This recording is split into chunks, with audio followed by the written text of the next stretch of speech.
As far as visually, yes. Everything comes to me like it's playing in a movie in my head. It's been something that has always happened with me. There have been some premises I have come up with where, to start, this looks like a great idea, and then you start writing the book. And then you wonder, no, I'm bored now. I'm going to go on to something else. If I'm bored writing the book, I know you're going to be bored reading the book. This podcast is part of the Blueberry Network, where listeners and podcasters come together. Find out more at blueberrywithnoease.com. The Eat, Sleep, Write podcast is brought to you by generous grant from the Built on Dreams Media Network, with additional funding by the Sims Media Foundation, and from the generosity of listeners like you. Stand by, please. Rolling on 6 now. On 6.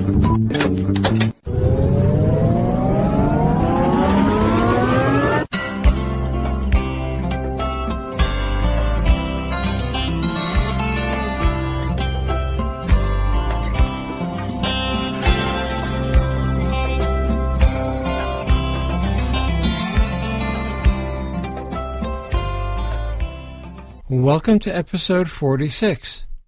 If you enjoy the Eat, Sleep, Write podcast, or you've had your own success in writing, I'd like to hear from you. Tell me about yourself and your story, and I may get back to you and have you as a guest on the Eat, Sleep, Write podcast.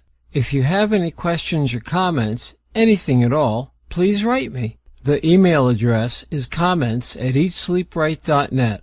Thanks for leaving me a short message about the podcast. I really do appreciate it. Once again, the email address is comments@eatsleepwrite.net. John Konecsni, welcome to the Eat, Sleep, Write podcast. It's great having you with me today. Thanks for having me. What is the purpose of your writing under an assumed name?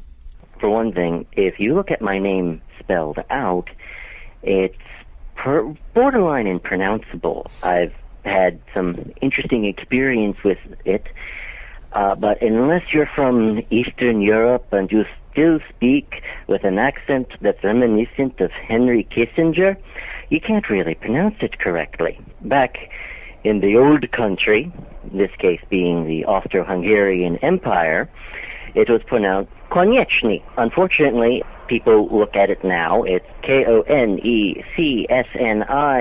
It comes out Konecsni. It's like, do I look like I ski? What I've wound up doing is, books sell via word of mouth in a lot of cases. I could either go with the name nobody can pronounce, or something that's so easy, even telemarketers can handle it. So, Declan Finn. How did you come up with Declan Finn?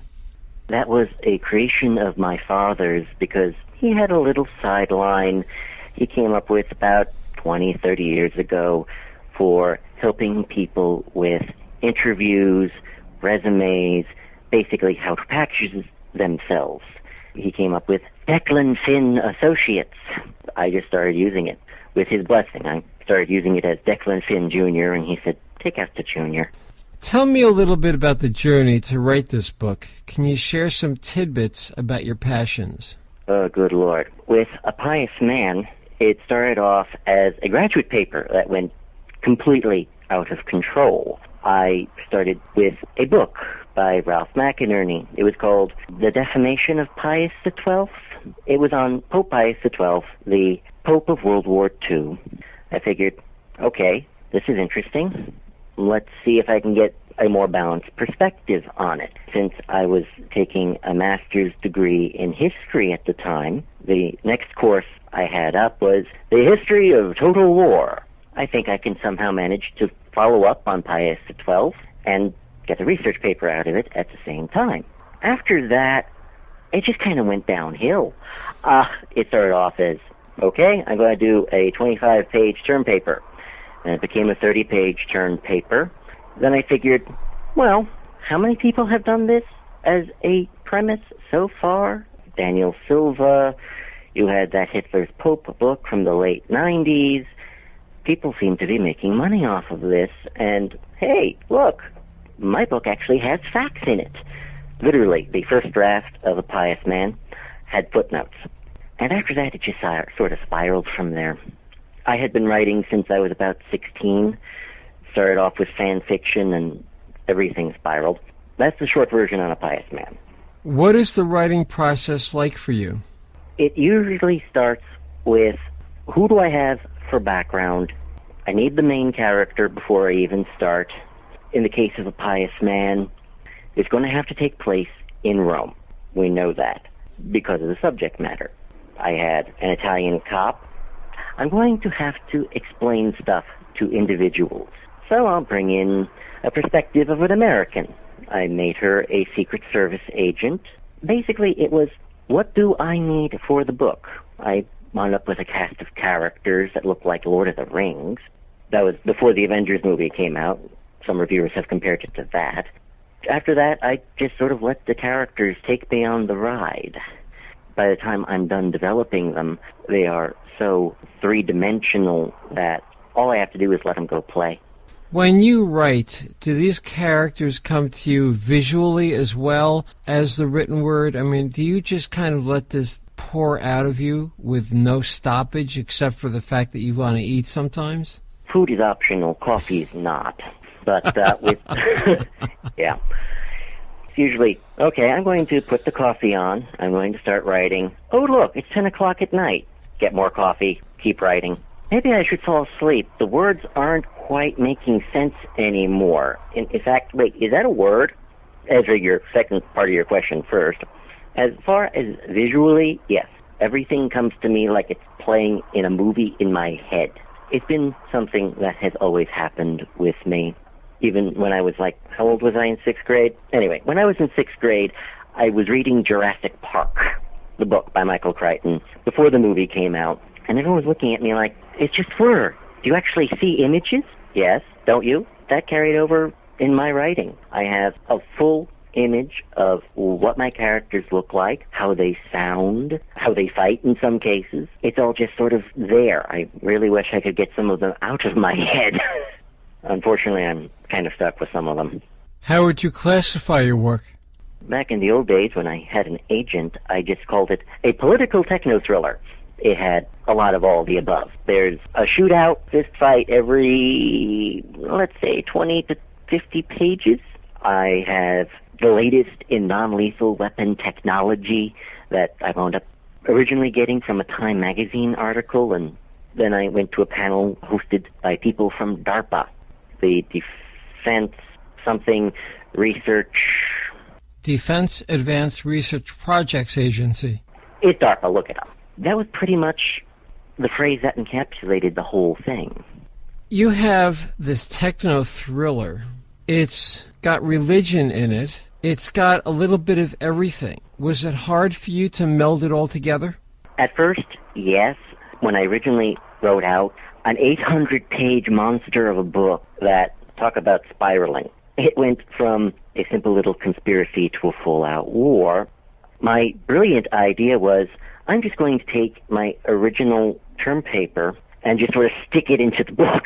It was hard at first, but thankfully I am one of those authors where, okay, I have written the book. I'm going to put it aside. I'm going to come back 6 weeks, 3 months later, and I'm going to read it. Oh my God, what was I thinking? So it's not that hard for me to rewrite content when it's very blatantly a disaster. I wrote A Pious Man longer ago than I really would like to admit. At first, yes, it's a problem. Rewrites smooth out everything, almost. How and when do you know in your gut that an idea is viable and worth following? It's usually viable when I can get the whole book out of it.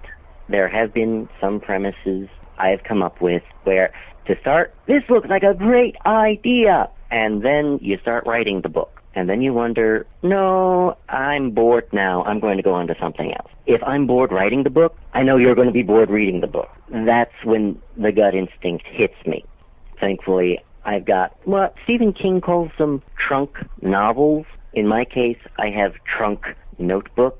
I have notebooks filled with ideas where, at the time, it seems like a really good premise. Then you try putting it on paper. Nope, doesn't work. Next page in the notebook, and we're off to the races again. Beginning, middle, or end? What's easiest? What's the most difficult for you? For the most part, the beginning is the hardest. Not when it's Okay, I'm going to blow somebody out a window. That part's easy. Trying to introduce a character to an audience and making them care all at the same time. Most of my characters are so colorful and charismatic that I have to be careful not to shove them into my reader's face too much too fast. Otherwise, it's going to put them off. It's like, wait, what the heck is going on here? That's a hard problem with the beginning. By the time I get past the first 30 to 40 pages, double space, everything's just clicking along so fast, I barely have time to slow down. Unfortunately, that leads to parts where, okay, I've now finished 10 pages in about 3 hours. I go back, wow, this line made no sense. It should have actually been 3 lines. By the time I get to the finale, it's moving at a very good, fast pace. My writing and the plot. Let's just say by the end of The Pius Man, I trashed some real estate. Do you really dig down deep when you draw out your characters as well as their peculiarities? I'm not sure if I dig down deep. I'm not particularly shallow, but if I go down too deep, I'm going to get so lost in myself, the characters and the readers are going to be bored. And there have been some characters who, I'm not going to say they talk to me because I don't want to sound too schizophrenic on a radio program. I save my schizophrenia for in private. I've accessed a lot of parts of me to shove into these characters. Some of these characters, I'm still not sure where the heck they've come from. I've got 1 or 2 where, that's a really nice, brilliant bit of writing. Who came up with it? Pause. Wait, that's me. Some of these characters are more complex than I am, I swear. How do you write about what you know without writing about yourself? Lots of research. In the case of A Pius Man, never been to Rome, but that's what Google Earth is for. I've never been a spy, but that's what John le Carré novels and CIA memoirs are. I'll give you a for instance. There was a book by someone named Tony Mendez. You might have heard of a little thing he did that was made into a movie called, what was it? Oh yes, Argo. Tony Mendez was the original person who got everyone out of Iran, played by Ben Affleck, because he really looks Hispanic. Mendez wound up going through an entire book on, this is what spycraft looks like. This is what the technology looks like. If you're playing James Bond, you're doing it wrong. Granted, if you're doing Mission Impossible, you're probably more on the right track. According to the Mendez book, Spy Dust, he did an entire section on, yes, when Mission Impossible was on the air, it would air on Sundays. We would have to watch it on Sundays because we knew the bosses would call us on Monday morning and ask, can we do that?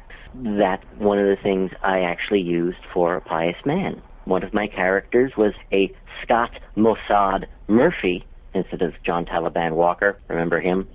I made him, quote, the perfect spy. He is a bland little man who nobody knows, nobody sees coming, who is a complete chameleon, who disappears into the background. That's how I write stuff I technically don't know.